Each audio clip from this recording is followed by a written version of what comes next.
NCP office का रुख कर लें। बहुत ज़्यादा मुलाकातें वहां पर चल रही हैं। इंद्रजीत सिंह, संजय राउत ने भी मुलाकात की है, एक विधायक भी पहुंचे, उन्होंने भी शरद पवार से मुलाकातें की, अपनी अपनी राय दे रहे हैं। और एक अहम मुलाकात भी हुई है गौतम अडानी और एनसीपी चीफ की। इस मुलाकात के मायने क्या हैं इंद्रजीत?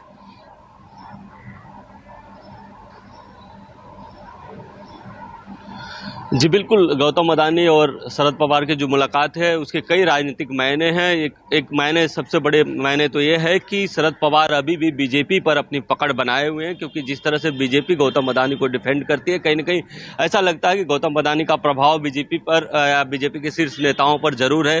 तो एक तो ये है। दूसरी बात यह है कि शरद पवार बीच बीच में बीजेपी का भी बचाव करते रहते हैं, तो कहीं ना कहीं बीजेपी के भी करीब है। लेकिन बीजेपी 2024 की जो बिसात बिछा रही है उसके लिए अजित पवार बीजेपी के लिए काफी जरूरी है। लेकिन बीजेपी को फूंक फूंक कर कदम रखना पड़ेगा, क्योंकि एक खबर ये भी है कि जो एकनाथ शिंदे गुट के जो विधायक है और प्रवक्ता है, उन्होंने कहा था कि अगर अजित पवार अपने सभी विधायकों के साथ, समर्थकों के साथ आते हैं तो वो अलग जाने पर विचार कर सकते हैं। तो ये एक बड़ी दिक्कत है बीजेपी के सामने कि किस तरह से एक बार सरकार तोड़ा गया था, किस तरह से इतने सारे विधायक साथ में आए थे, अगर वो अलग जाएंगे तो मार्केट में किस तरह का मैसेज जाएगा। लेकिन सबसे बड़ा सवाल बीजेपी के सामने ये है कि 2024 के चुनाव में किस तरह से जाना है, क्योंकि बीजेपी को ऐसा लगता है कि एकनाथ शिंदे के आने से उसको उतना फायदा नहीं है, ग्रास रूट पर इतना फायदा नहीं है कि उसकी सीटें इतनी बढ़ जाएं बीजेपी की। क्योंकि बार बार बताया जाता है कि जो सर्वे कराया जा रहा है उसमें देखा जा रहा है कि जो महाविकास आघाड़ी है,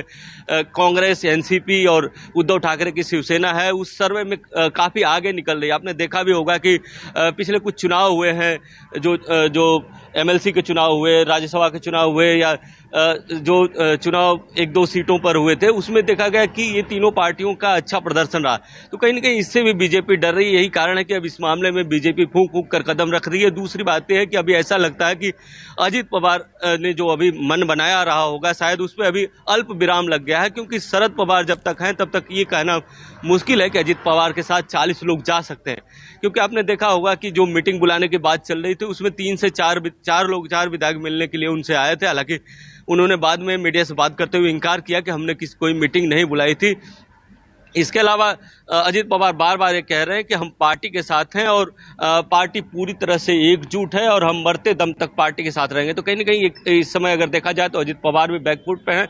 और दूसरी बात यह भी है कि अजित पवार ने एक कल लेटर लिखा है, गवर्नर को लेटर लिखा और जुडिशियल इंक्वायरी की मांग की। जो महाराष्ट्र में खारघर में 14 लोगों की मौत हो गई थी तेज धूप और लू के कारण, उस मामले में जुडिशियल इंक्वायरी की मांग की। और कहीं ना कहीं सरकार के प्रति आक्रामक हो गए हैं और सरकार के खिलाफ अब बयानबाजी तेज कर दी है। तो कहीं ना कहीं ऐसा लग रहा है कि इस मामले में अजित पवार ने अल्प विराम लगा लिया है। लेकिन इस बीच सबसे बड़ी जो मुलाकात है वो एकनाथ शिंदे और राज ठाकरे की मुलाकात की भी चर्चा है, क्योंकि इन्हीं सब संदर्भ में इन दोनों नेताओं की भी बैठक हुई है। बताया जाता है कि एकनाथ शिंदे भी अपना प्लान बी तैयार रखना चाहते हैं, क्योंकि उनको लगता है कि कहीं अगर उनको बीजेपी बीच में छोड़ देती है तो उनके पास प्लान बी क्या होगा। क्योंकि बीजेपी को ऐसा लगता है कि अभी सरकार चलाने के लिए एकनाथ शिंदे ठीक है, लेकिन अगर 2004 के चुनाव में 2024 के चुनाव में जाना है तो एकनाथ शिंदे के भरोसे वो पूरी तरह से महाराष्ट्र में, चाहे लोकसभा हो, चाहे विधानसभा हो, या चाहे अभी महानगर पालिका के चुनाव अभी आने वाले हों, उसमें नहीं जा सकते।